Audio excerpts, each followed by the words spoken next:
Well, ladies and gentlemen, I saw this clip and I figured I would react to it. It is Joe Rogan giving a little warning to everyone on what the United States could look like in terms of free speech if Kamala does win.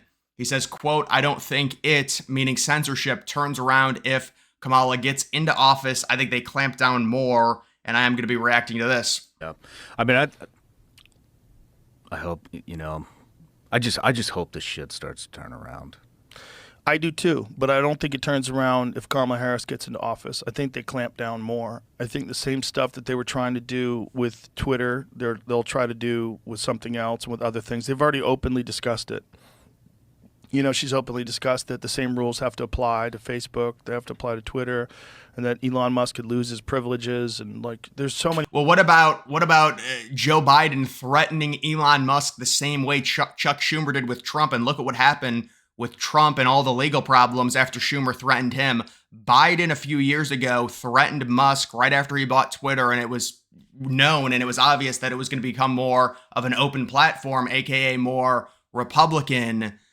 They're very upset. And it's also important that Rogan understands what's going on right now, to where, of course, they're not going to be going after Elon Musk or any social media platforms that they don't like, because that would be a bad look in terms of affecting independent voters. See, right now, Kamala Harris is very moderate. She's extremely moderate, and that's going to switch on a dime if she gets into office, because they're not going to have to worry about a general election for another 3.5 to 4 years.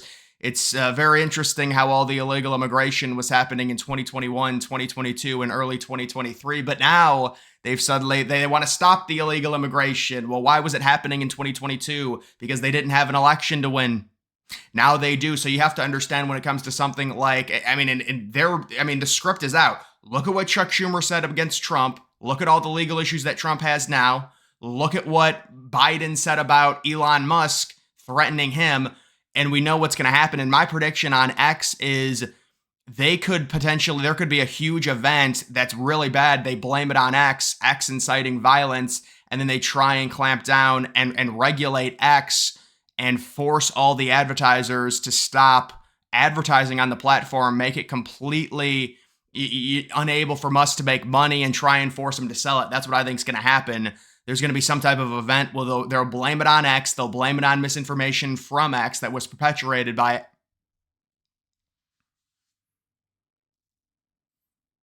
Many wild things that they're saying. Tim Walsh said that the First Amendment doesn't apply to misinformation or hate speech. That is a crazy quote. Okay, well, it certainly does.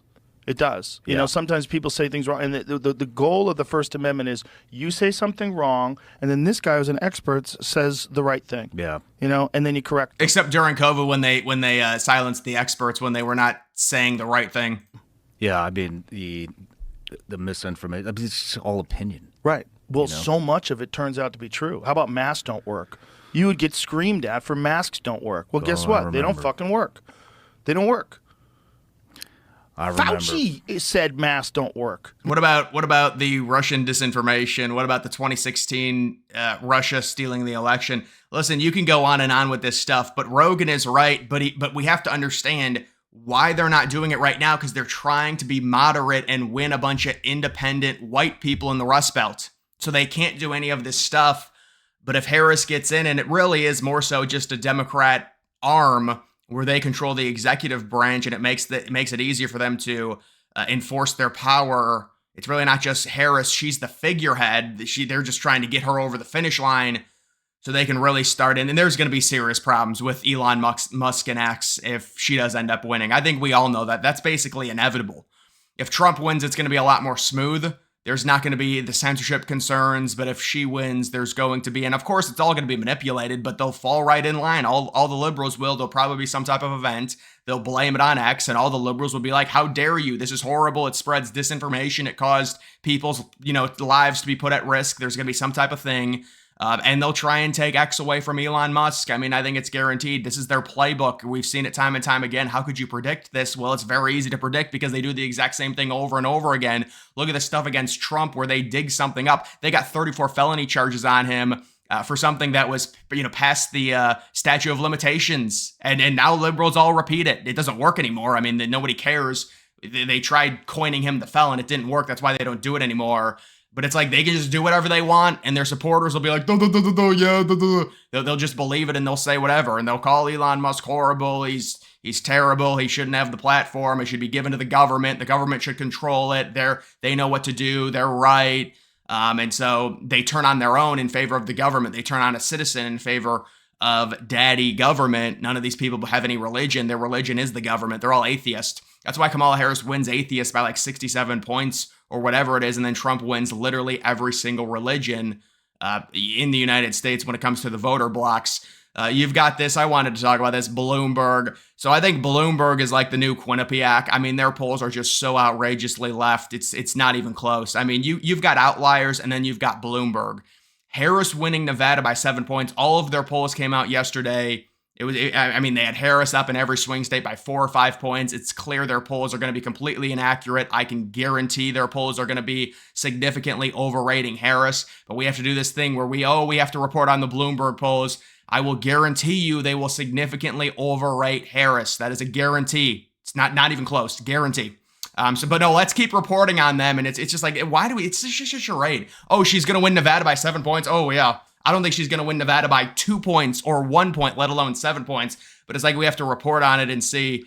You've also got this New York poll that I saw.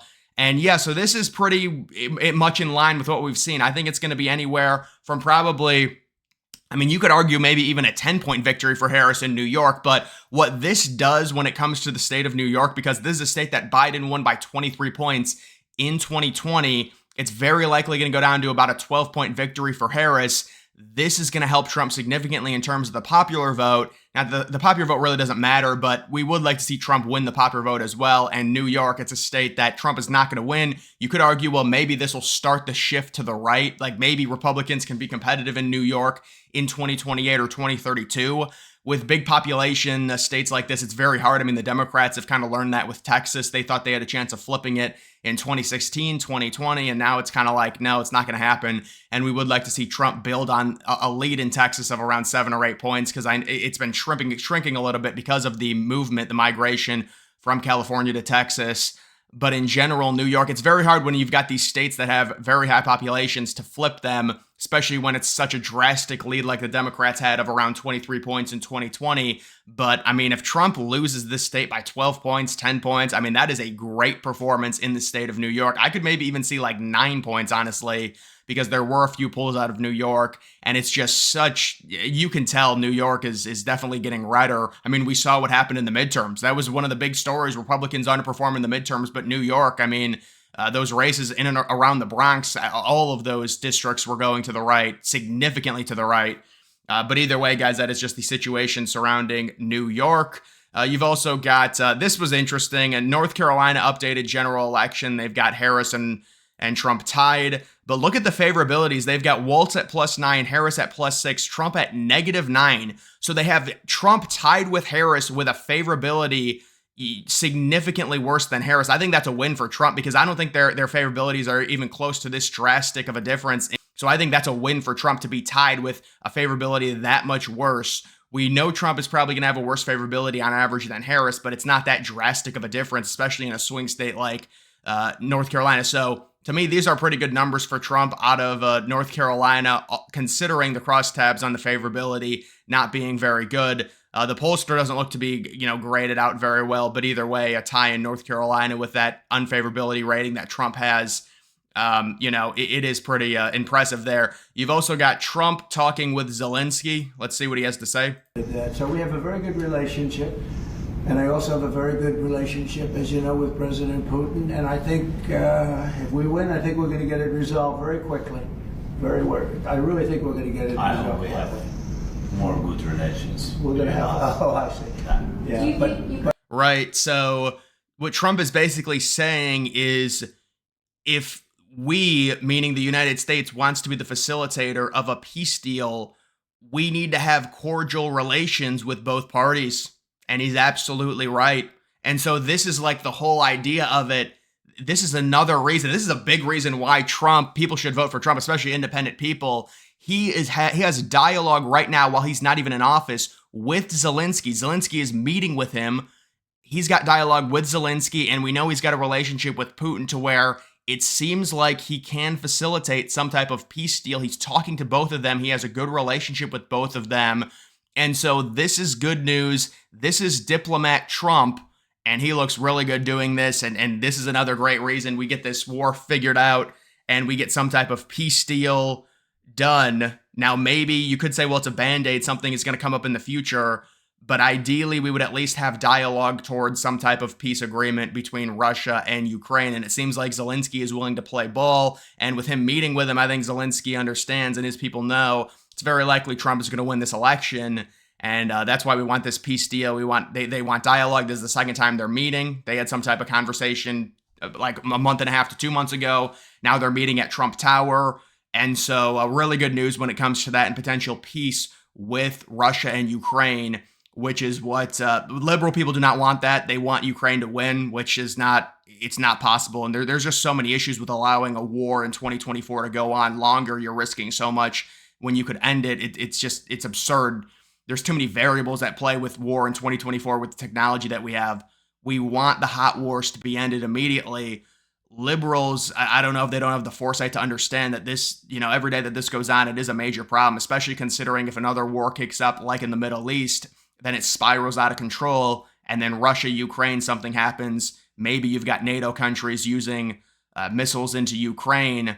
And then this is just Trump talking about the war overall before the meeting. And it's a shame what's happening in Ukraine. So many deaths, so much destruction. It's a horrible thing. And one of the things that are very bothersome to me is the fact that Europe is paying only a small fraction of the money that the United States They'll say it's based on GDP. Paying. And we have an ocean between Russia and ourselves. They don't.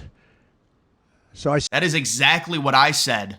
I'm not even kidding you. I said that. Now, maybe Trump's been saying this too, but that's the big difference. This is absolutely right. You see, the problem is Europe, NATO is treated like us in Europe are located in the same spot in the world. We're not. We do not have as big of a concern about Russia because the Atlantic Ocean separates us from Europe, and then there's Russia. So obviously Europe should have more stake in the game. This is absolutely right. This is the America First agenda. We are not NATO. We are not European countries. We're not. We're in different spots. We do not care as much about Russia because we're located in a different area. They can't invade us. There's a massive ocean, and there's Europe separating us. Now, we don't want to see Europe get taken over by Russia, but we can't have this idea to where it's like we're all in this together and NATO is all the exact same. We're not the same. We're just not. And NATO shouldn't even, honestly, we know why NATO was formed. It was formed to stop the Soviet Union when they had all of the Eastern European countries. That's not a thing anymore. So they're clinging on to NATO. And now the sad thing is the United States should be in full control of NATO and what NATO does because we have by far the biggest military, but it's not the case. And that's why all these European countries want Harris to win so they can control the dialogue. But what he just said is exactly right. And that's what I've been saying. States of America is paying. And we have an ocean between Russia and ourselves. They don't. So I see what's happening there. It's very, very sad. But yeah, but what they'll say about the United States paying more, it's because it's based on our GDP. Well, most of those NATO countries don't even contribute 2% of their GDP to military, which was the agreement. A lot of them were under it. Trump got them to contribute 2%. But they'll argue that, well, because our GDP is so much more, that's why our overall raw numbers are going to be significantly more. And then they'll say, well, some European countries contribute more in terms of GDP, so their percentage average is more. That doesn't matter. Raw numbers is the overall thing, and we're way higher. And then they say, well, it's because of your GDP. Yeah, well, this is a war in Europe. I mean, why do we care so much about it? You should be contributing way more than us anyways, even in raw numbers, even if our GDP is so much higher. So that argument doesn't really work. It doesn't make sense. And listen, I was all for, weakening a foreign adversary without shedding any American blood. But at a certain point, enough is enough. And we're playing with fire here. And liberals want to keep playing with it. I mean, they've said that they can, Kamala Harris, I saw, and liberals were praising her for it. They were like, one of the reasons you should vote for Kamala Harris is because she's going to support Ukraine in their fight against Russia. Well, no, that's one of the reasons you should not vote for her. She's basically saying we do not want, there's no plan there. You do not have a plan. You understand that Ukraine cannot beat Russia. It's not possible. The only way that you would hope that Russia would say, ah, shucks, we lost, we're going to go back to our country. That's not happening either. So there has to be some type of facilitation of the United States or another country to force a peace agreement. And it's going to be the United States or countries in Europe. And countries in Europe really don't want that. So it has to be the United States to force the peace agreement. Because them coming together and Russia, I think what liberals want is Russia to be like, oh man, Ukraine and NATO, they're just too strong. We've lost so many troops and so much money in military and all of our weapons are destroyed. We're just going to go back to Russia. Guys, we're sorry. That's not going to happen. That's ridiculous. So what is the plan? They don't have a plan. That's the problem. It's like they want Ukraine to win, but how does that work? It would just be Russia giving up, I guess. So, and I think there would be bigger problems before Russia gives up, meaning there would be more escalation from Russia to make sure they don't lose. But who knows? I mean, we're all just speculating at this point. Either way, guys, that is going to do it for this video. Make sure you follow me on X. Link to that's always in the description.